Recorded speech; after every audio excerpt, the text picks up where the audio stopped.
Bom dia, povo abençoado de Deus. Olha só, estamos encerrando agora o livro de Levítico, né? Já lemos Gênesis, Jó, Êxodo e terminando agora Levítico. Glória a Deus, né? Estamos lendo a Bíblia toda num ano, louvado seja o nome do Senhor. Então, encerrando o Levítico, do capítulo 24 ao capítulo 27.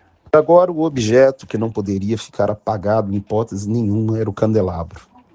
E agora, Deus ordena aos filhos de Israel que tragam o azeite puro, né?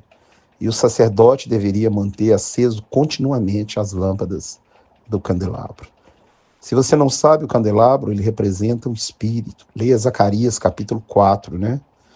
Do verso, pode ler do 1 ao 8, você vai ver, né? As 7 lâmpadas são os 7 espíritos de Deus. Eles estão em Isaías capítulo 11, né? 1, quando fala assim: do tronco de Jessé sairá um rebento, e das suas raízes um renovo. A palavra renovo é nazareno. Repousará sobre ele o Espírito do Senhor, o Espírito de sabedoria e entendimento, o Espírito de conselho e fortaleza, o Espírito de conhecimento e temor do Senhor. Em Lucas 4, Jesus fala: o Espírito do Senhor está sobre mim, que me ungiu para evangelizar os pobres. Enviou-me para proclamar libertação aos cativos, para a restauração da vista aos cegos, para pôr em liberdade os oprimidos e apregoar o ano aceitável do Senhor. Então, o símbolo do Espírito é o candelabro. Leia também Apocalipse 1,4, fala assim: João, as 7 igrejas que se encontram na Ásia, da parte daquele que é, que era e que há de ouvir, e da parte dos 7 espíritos que se acham diante do seu trono. O Espírito Santo é um com 7 atributos que devemos manter aceso constantemente. Ele não pode se apagar na nossa vida. Leia 1 Tessalonicenses 5,19, fala: não apagueis o Espírito. Então você está vendo aí ele falando: traga azeite puro, para manter acesas as lâmpadas continuamente diante de mim. E na sua vida o Espírito tem que estar aceso continuamente. A Bíblia diz que a carne milita contra o Espírito e o Espírito contra a carne. O crente carnal, ele apaga o Espírito. Hoje, dentro da igreja, há pessoas que já apagaram o Espírito. Vão à igreja, cantam hinos e tudo, mas não tem mais o Espírito. E isso é muito sério, porque em Efésios 4,30 fala que ele é o selo, é a garantia que você vai subir. Efésios 4,30 diz: não entristeçais o Espírito Santo de Deus, no qual fostes selados para o dia da redenção. Ele fala: as lâmpadas ficar acesas continuamente, interruptamente, ali dentro do santo lugar, né? Havia de um lado o candelabro, do outro a mesa com os pães. E em frente ao véu, a cortina que separava o altar de incenso. E agora ele fala da flor de farinha. Flor de farinha é um trigo fininho para fazer os pães da proposição, que era a comida do sacerdote, né? Era coisa santa, santíssima. A gente vai ver mais na frente o episódio de Davi, que o sacerdote dá para ele comer. E Jesus, ele cita isso para os fariseus. Eles acusam Jesus de profanar o sábado, quando cura um homem. Jesus fala: você não viu o que fez Davi, que comeu o pão do sacerdote e Deus não puniu ele? São esses pães aí que você está lendo em Levítico. Todo sábado tinha que ser colocado ali, era alimento do sacerdote, era o pão deles, né? Isso na nossa mente, né? Tem que ter 2 coisas. Primeiro, nós temos que ser guiados pelo Espírito, é o candelabro aceso. E segundo, saber que quem vai nos sustentar, o pão da preposição, é Deus, todos os dias da nossa vida. A nosso alimento, né? O nosso sustento, quem nos dá é Deus. Então fala sobre a mesa e sobre os pães, que era para Arão e para os seus filhos, colocado ali também dentro do santo lugar. Todo sábado deveria ser colocado. Fala que isso é coisa santíssima diante do Senhor. Coisas santíssimas diante dele. Agora um homem é pego blasfemando o nome de Deus, e ele é da tribo de Dan, né? E fala o nome da sua mãe. E Moisés consulta o Senhor o que deveria fazer, e Deus fala para aqueles que viram colocar a mão sobre a cabeça dele, e ele seria morto. E ele vai ser tirado fora do arraial e morto por causa do pecado de blasfêmia contra Deus. Que coisa, né? A Bíblia fala para não usar o nome do Senhor, seu Deus, em vão, e hoje pastores usam falando coisas que Deus nunca falou, não tem nenhum temor de Deus. Olha aí, Se fosse nessa época aí, seriam apedrejados, mortos, lançados fora com seu pecado imundo. Mas eu te digo, a pior morte não é dessa que esse moço sofreu. A pior morte é a morte eterna, é a separação de Deus. Então você serve um Deus santo, um Deus lindo, um Deus maravilhoso, mas santo, puro. Não use o nome dele em vão, não seja um cristão avacalhado, não seja um crentex, um crente meia boca, mas seja verdadeiramente o imitador de Cristo. Agora começa a repetir várias leis, né? Quem matar um animal restituirá o animal, mas quem matar uma pessoa, ele seria morto. A gente vai ver como que funciona a pena de morte na Bíblia, né? Na presença de 2 ou 3 testemunhas, aplicava-se a pena de morte. A morte por tocaia, a morte maligna, né? Ou seja, não foi um acidente. Aquela pessoa seria levada com as testemunhas e morreria, caso fosse comprovado o assassinato, né? Então, uma coisa é a morte, outra coisa é assassinar alguém, matar com a intenção de matar. Lembrando que Jesus falou em 1 João, né? Jesus falou no Sermão do Monte que aquele que odeia o seu irmão também é homicida. E em 1 João, leia lá, capítulo 3, verso 15, fala assim: todo aquele que odeia o seu irmão é homicida. E vós sabeis que nenhum homicida tem a vida eterna permanente nele.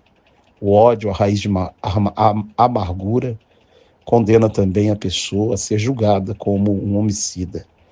E receberá a pena de morte eterna, que é pior do que essa pena que está aí na lei da Torá. E no capítulo de 25, o jubileu. Ninguém poderia ser escravo a vida inteira.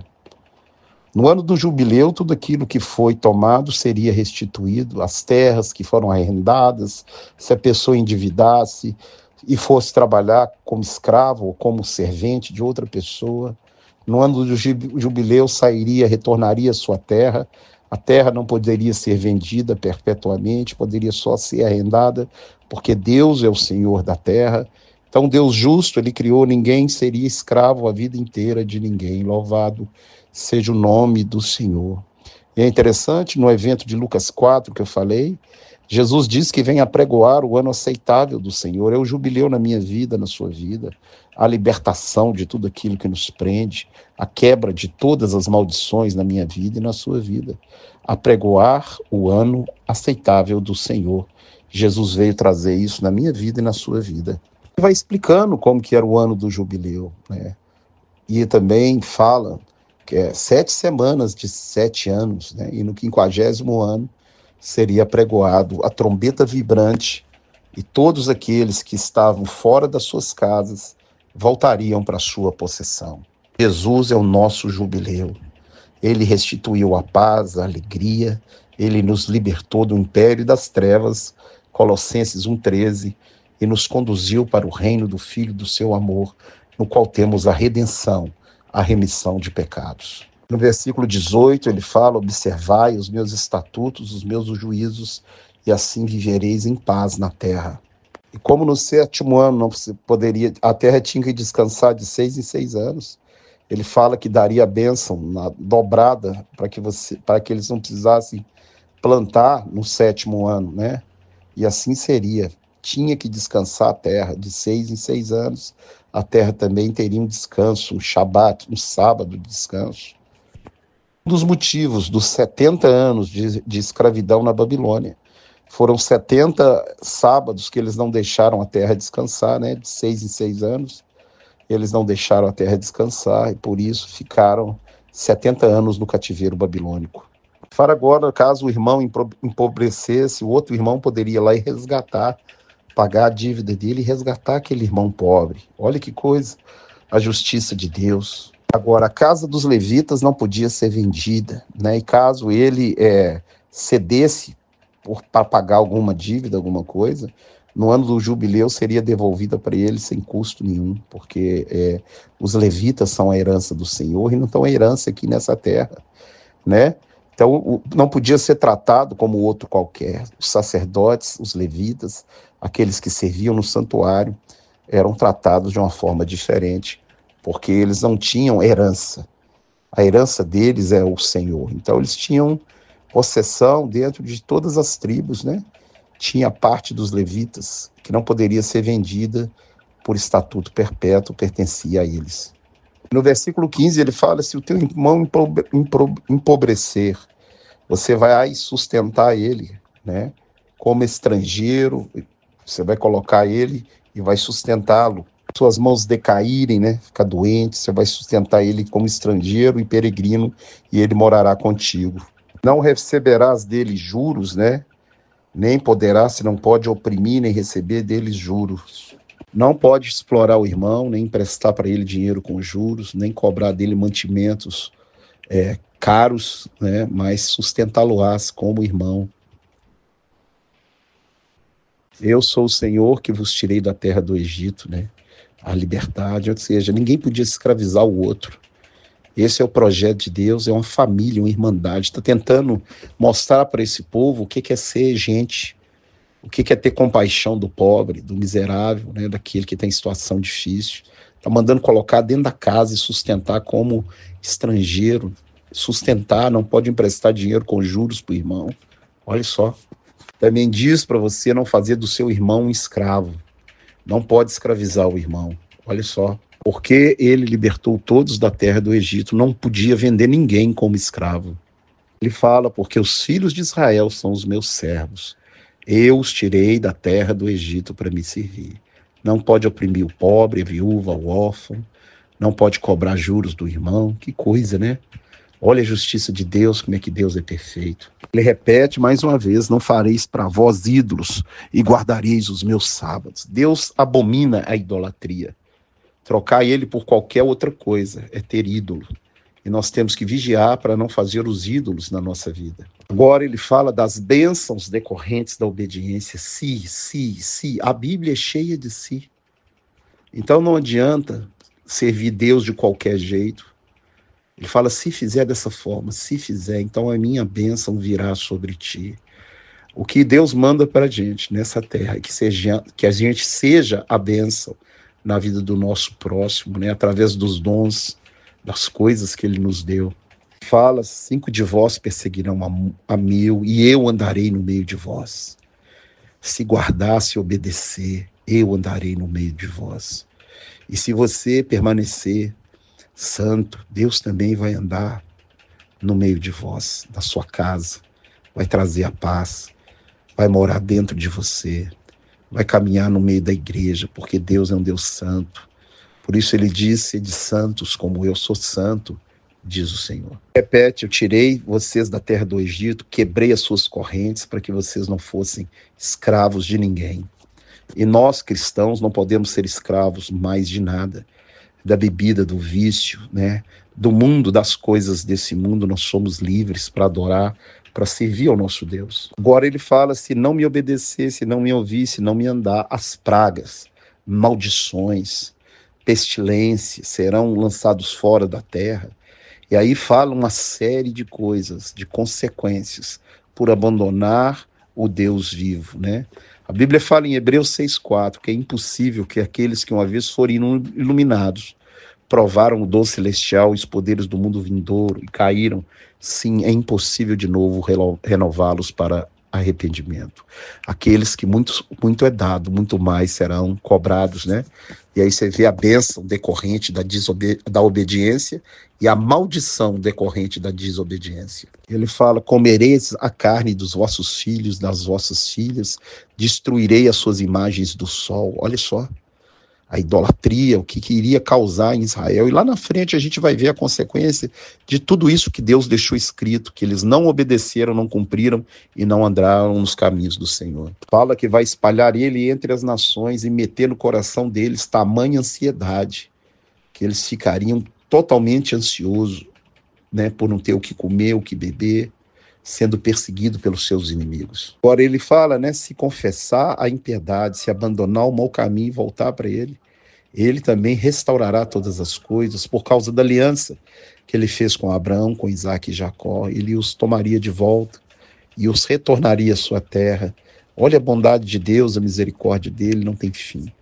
Então, ao mesmo tempo que ele fala o castigo pela não obediência, ele fala da restauração, caso eles retornem para o Senhor. Ele fala, mesmo estando em terras estrangeiras, se eles se arrependerem, me lembrarei da minha aliança. Ó, olha que coisa, a bondade de Deus, a misericórdia de Deus. Nós podemos arrepender.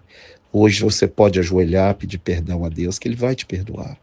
Ele é bom. Abandone a prática do pecado, volte para o caminho estreito, permaneça fiel ao Senhor. Agora ele fala ali do voto, quando alguém fizer o voto, né, de uma pessoa ao Senhor, essa pessoa será dele. Isso a gente vai ler no livro de 1 Samuel, quando Ana, mãe de Samuel, ela faz um voto e entrega o filho para o Senhor quando ele desmamasse, e ela leva Samuel para o sacerdote. Aquela mulher que era estéril, que Deus abençoou ela com um filho, ela cumpre o seu voto e Deus dá a ela mais 5 filhos. No lugar de Samuel, ela vai ter mais 5. É impressionante, né? E aquele Samuel, né, que ela consagrou, vai servir o Senhor durante todos os dias da sua vida. Então agora Levítico termina falando a lei sobre o voto, né? O voto de consagração, o resgate do primogênito, né? O preço que tinha que ser pago, porque todos os primogênitos são do Senhor, tanto dos homens como dos animais, né?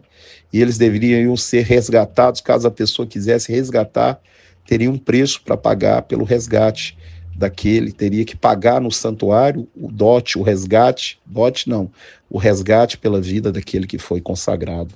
Ele fala sobre a consagração de terra, de casa, de tudo, e ordena trazer todos os dízimos da terra para o Senhor, porque são dele. Que Deus te abençoe e te guarde, te dê um dia abençoado, te livre de todo mal, em nome de Jesus.